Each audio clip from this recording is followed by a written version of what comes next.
La historia de Henry Bourke atacado por un tiburón es un relato apasionante que muestra lo peligroso que puede ser el océano y lo que puede ocurrir si te encuentras con uno de sus depredadores más peligrosos.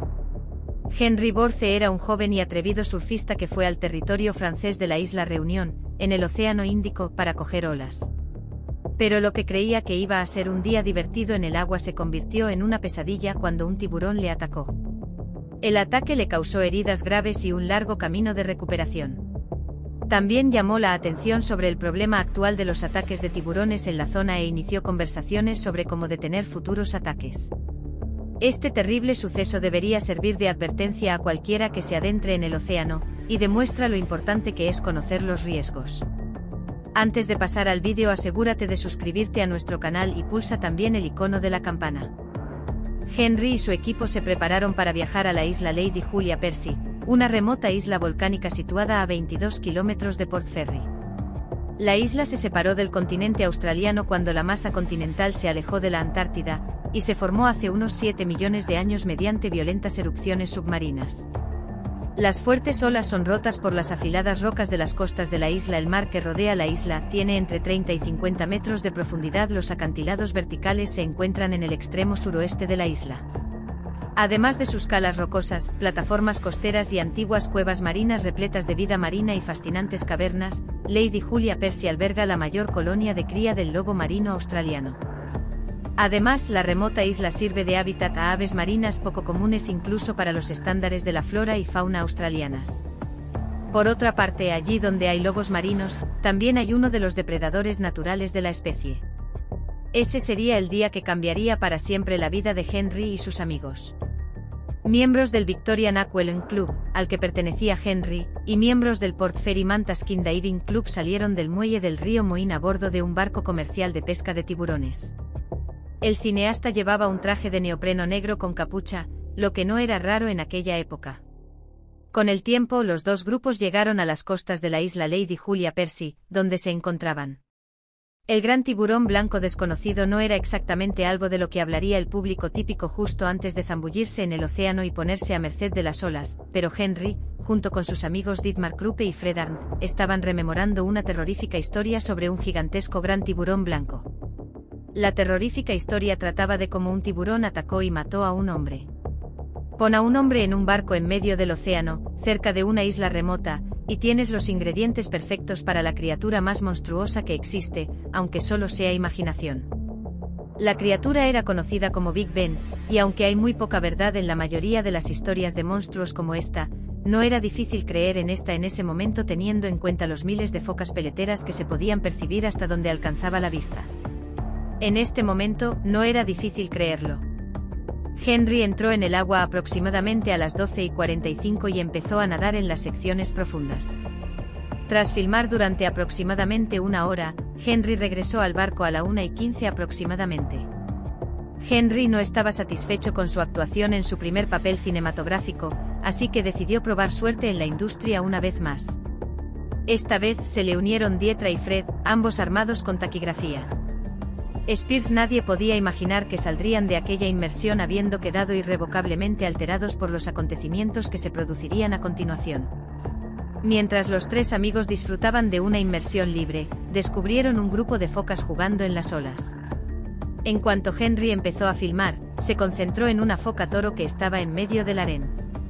De repente las focas huyeron y el mar embravecido se aquietó. Sin embargo, debido a la escasa visibilidad del agua, los buceadores no pudieron determinar lo que ocurría. Se sumergieron más hasta alcanzar una profundidad de 10 metros, y se abrazaron al fondo, pero no lograron localizar a las focas. Entonces comprendieron que necesitaban ascender. Henry consiguió atravesar la superficie y asomó la cabeza, sin embargo, una fuerza inmensa le golpeó como un tren de mercancías en el momento en que su cabeza emergió del agua, y le dejó inconsciente antes de que pudiera comprender lo que estaba ocurriendo. Henry fue consciente de lo que le había atacado y lanzó los brazos al aire para hacer una señal a los demás buceadores. Gritó con todas sus fuerzas que era un tiburón. De repente fue arrastrado por el agua con una fuerza increíble. No pudo hacer nada para evitarlo. El agua se convirtió en un caos. La fuerza que arrastraba a Henry era tan fuerte que le arrancó la máscara y el tubo de la cara. Entonces, en una fracción de segundo, Henry intentó desesperadamente alcanzar los ojos de la criatura, pero el gran hocico de ésta se interponía en su camino. Cuando Henry pasó la mano por la cara del tiburón, sintió el dolor punzante de los dientes del escualo pinchándole la pantorrilla. Sin embargo, Henry se dio cuenta de que había un asunto más acuciante que el dolor. Henry había estado conteniendo la respiración durante unos 45 segundos mientras continuaba la embestida. Se estaba asfixiando mientras la enorme criatura tiraba de él y le hacía rodar de un lado a otro. Henry recordaba la conversación que había tenido en el barco sobre el Big Ben. Estaba lleno de miedo y desesperación y, de repente, los tirones y el balanceo cesaron. Henry casi pudo sentir un momento de paz. Nadó hacia la superficie y se abrió paso jadeando todo el aire que pudo. Henry pudo recuperar la concentración. Henry aún no estaba fuera de peligro porque el tiburón había vuelto a por más después de haberle cogido gusto. La criatura se le acercó de nuevo ansiosa por darle otro mordisco al indefenso cineasta, pero Dietmar y Fred lucharon contra la bestia usando sus pequeñas manos. Más profundo y Fred alcanzaron a Henry, pero aún no estaba fuera de peligro. Al menos 5 veces volvió el tiburón Spears, y cada vez Dietmar y Fred lucharon contra él. El animal era tan tenaz en volver a por Henry, que las lanzas de mano se doblaban en la lucha. Finalmente el barco de buceo se dirigió hacia el alboroto. Jill se agarró al cabo de seguridad y Henry acabó siendo subido a la embarcación. Henry recibió los primeros auxilios en cuanto lo subieron al barco, y como sangraba mucho, los otros buceadores lo trasladaron al centro y le pusieron rápidamente un torniquete en las heridas. Aunque aún quedaban miembros en la isla, el capitán decidió que la situación de Henry era mucho más urgente y que debían dirigirse al hospital.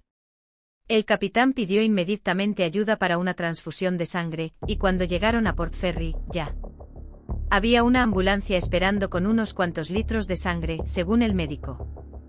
Henry había perdido 3,5 litros de sangre durante el ataque, y fue trasladado de urgencia al hospital de Warrnambool, donde fue tratado de sus heridas. Además, Henry consideró la pérdida de la pierna como un golpe de suerte, porque le permitió escapar de las garras del tiburón y vivir.